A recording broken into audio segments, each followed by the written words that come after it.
about each other. One thing that most people don't know about me, if they don't know me from my childhood, I didn't talk to anyone besides my mother until I was 6 years old. So I didn't talk to anyone but my mom. And as a small child, people thought something was wrong. I couldn't talk. There's all kinds of things going on. And so my mom would record me. They said that was just her talking in a different voice. I mean, it was the whole thing. She brought me to a psychologist. The psychologist would try to get me to talk. She did a little hand puppet and tried to, if you won't talk to me, will you talk to the hand puppet? And I'm like, no, that's not happening. And they even went as far as to get me evaluated because they were like, this girl will not talk. So they got me evaluated. My grandmother, who is as funky as they come, was like, nothing's wrong with that child, So they get me evaluated. Turns out, they're like, oh, she can't talk. The evaluation comes back, she's gifted. Why won't she talk? So I just would not talk, right? No one knew why, no one understood why. So most people who find that out about me, the first question is, well, when did you start talking? So I started talking when my mother passed. So when I was 6, my mother had leukemia, and my mother passed away. And she had been preparing me the entire time. She had, purchased this book that was age appropriate and to come talk to me about it. And so my grandmother shared this with me when I was much older. She said the night that my mom passed, she came home and she's trying to figure out, how am I going to tell this little girl? So she sits down with me, she goes to tell me, and I tell her. And I go and grab the book, and I show her the book, and she says, okay. And she did not know how to process that, right?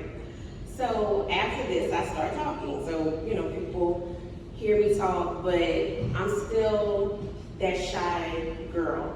I still don't say too much. I'm still that observant person that Danielle spoke about. So even though I start talking, I'm still not talking if I don't have to. It's like if it's a requirement, then I will speak.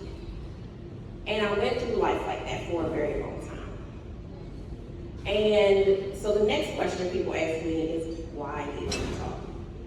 So one day I was having a conversation with some of my cousins that I was close to growing up, and that question came up, why didn't you talk?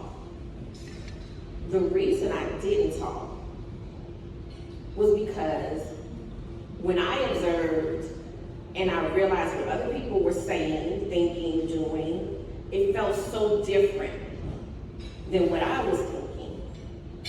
And so I felt like if I speak, then I'm going to be misunderstood. If I speak, then I'm going to stand out. And we live in a world where everybody's trying to blend in. Nobody wants to be different. Nobody wants to stand out. You want to fade into the background, hope nobody notices you, hope nobody says anything, right? But I was thinking stuff. Like I was thinking, Miss, that's your hand in the sock. It's still you. I still remember that 5-year-old self sitting there looking at this lady like, ma'am, is that the best you got? But I didn't feel like that was appropriate to say. And so I didn't speak. And so I went through life and much of my, childhood, teen years, adult life. If you didn't know me well, you never knew the other side of me. Now, people that were very, very close to me, that girl would never shut up. But the people who didn't know me well, everyone thought that I was quiet. So the reason why I share that is because as I move forward in my life, I've had people come to me and say, I love the way you think. But I always thought that was something I needed to that was a flaw. That was something that made me different, right? And I share that because I want to help everyone find what their superpower is. Because your superpower usually is the thing that you're trying to hide the most. That's the thing that other people around you admire about you. But it's also the thing that makes you stand out. It's also the thing that puts a spotlight on you. And sometimes we feel like that spotlight is so uncomfortable. But what I've learned is that spotlight is almost like the sunshine on your face. Because when we're trying to fit in, we're trying to wear somebody else's clothes. We're trying to wear somebody else's shoes. We're uncomfortable the entire time. But we smiling with it. We look cute, but we're not comfortable. We're not being our true self. And that's just not a way to live. So I want to try to help everybody to think about, what is that thing? What's that thing that really brings you joy when you do it? What's that thing that people come to you for that you may not be paying attention to? What is that thing that's really your superpower that you are hiding because it makes you feel a little uncomfortable? Maybe it makes you feel like you're the weird kid, or you're the odd man out. But that thing is typically the thing that's going to, catapult you into your fullness, to where you no longer feel uncomfortable when you walk in a room. You walk in a room with a presence. You're not worried about what somebody says. You're not worried about what somebody thinks, because you have that internal confidence. And that internal confidence is unshakable. Somebody can say something. That's cute. But it's not going to shake you, because you know that you're living fully in your truth. So I want to ask, because I know some people in this room probably already know, and some may need a little help figuring it out. So who knows what their superpower is? Come on, Jessica. Yes, ma'am. Operational processes, and like looking at the big picture, seeing where the moving parts are, how they fit together, and where there can be improvements. Okay, so that's your superpower, right? But you said it like Clark Kent. I want you to say like Superman. My superpower is, come on, propose. My superpower is zooming out and looking at the big picture and optimizing a process, improving it, and seeing it work its best. So, who else has a superpower they want to share? Okay. Oh, that's Say, good. I can Reading people. reading people. That's good. Say more. That's a good one. I mean, because discernment Yes. is a really good superpower. What else we got? Yes, ma'am. All the way back, and I'm gonna come back to you.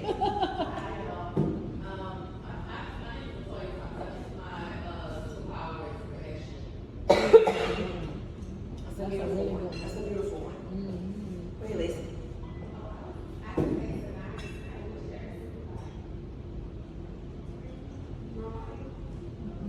Drawing.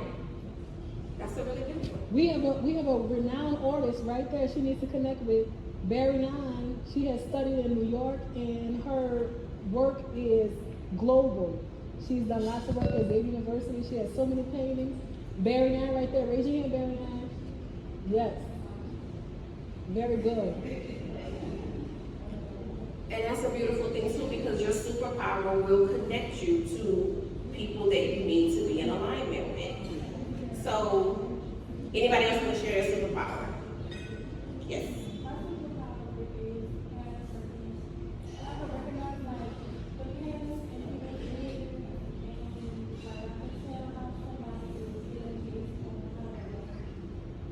And that's a beautiful superpower. But let's say what your superwoman pose. Because we have to be confident in our superpower. We have to stand on that superpower and be able to say that we are the best at fill in the blank. And it doesn't matter if a million other people do what you do, they're not you. They're not you. They're not going to bring to it what you bring to the table. So I know everybody may not know what their superpower is. And for some of us, it might not be one thing. It might be multiple things, right? But I want to give you a few tips of how to figure out what your superpower is. So, one, sit and meditate in it. Really sit and think about what do you love to do? What brings you joy? When you do things, what makes you feel fulfilled? Like, sit in it. And you may not figure it out today, right now, in this moment. It may take a long time to figure out what your superpower is, but don't give up on it. Another thing is, look at what other people look for in you. Because you may be doing X, but your phone can't stop ringing with people with Y. One of my superpowers is counseling. My grandmother came to tell me my mom passed. It was fine. I consoled her. I've been doing it my whole life.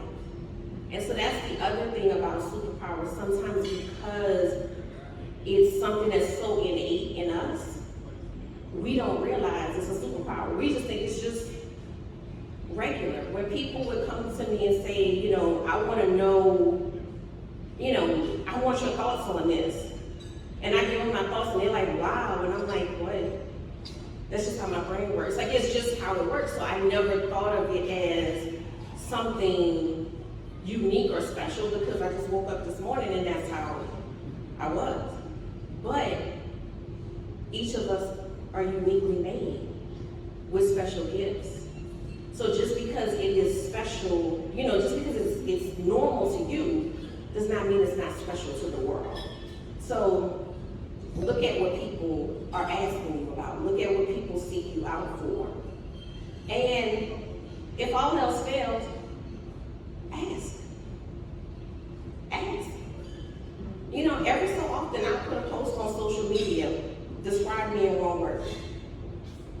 If I were to do a TED Talk, what would you think it would be about? I found out some interesting stuff about myself. Dee said, she combs me. You know how many people said that I'm combing? And I was like, oh, what? Like Stephanie raising her hand. I was like, what? I never thought of myself in that way, but sometimes it takes somebody from the outside to tell you who you are. And after the 12th person said, call me, and I was like, well, let me go sit down and meditate on this and see what this is about. And then I realized, well, nervous energy makes me nervous.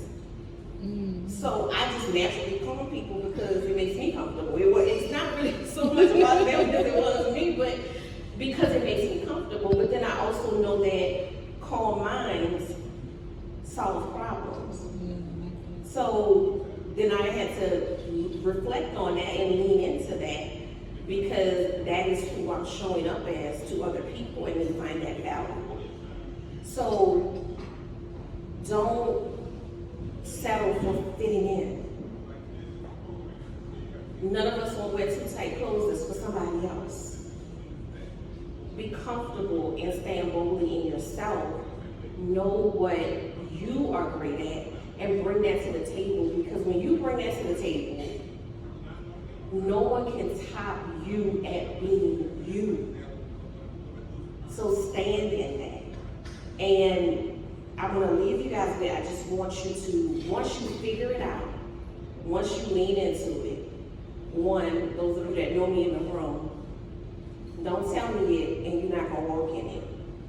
Because I'm going to call you out. Mm-hmm. I will. I'm going to call you out and be like, girl, remember that time you said you was going to write that book? Where the book at? Because the world is waiting. And that's what I realize every time I stop or or, you know, fall into self-doubt or what have you, I realize that there's somebody out there that was waiting on me to say a thing or do a thing or show up to a place for them to figure out something that they needed to figure out. And if I'm not doing that, then I'm doing them a disservice.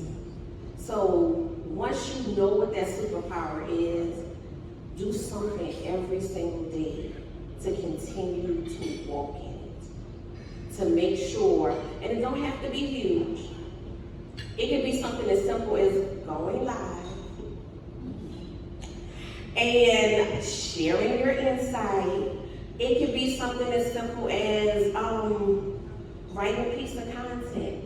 If you know, we had a few artists in the room, draw something. Draw something. Or go flip through some of the things that you've drawn before. But do something that keeps you engaged in that superpower. And then surround yourself around other superheroes that are going to continue to lift you up, that are going to continue to remind you who you are when you forget. You know, Marvel got their whole team, 85 movies that my son makes me go to. DC, they trying. But, you know, all of the superheroes, they have their entourage. So surround yourself with people who are going to keep you in that space. And then also catalog. Make sure that you are living in your successes. We can remember failure vividly. You tripped one time when you was in 3rd grade and you never forgot. But yesterday you did something absolutely amazing and you never celebrated it. So make sure that you're celebrating all of your successes, big, small, and in between, so that you can remind yourself that you are that superhero, you have those superpowers, and then you can go out and take on.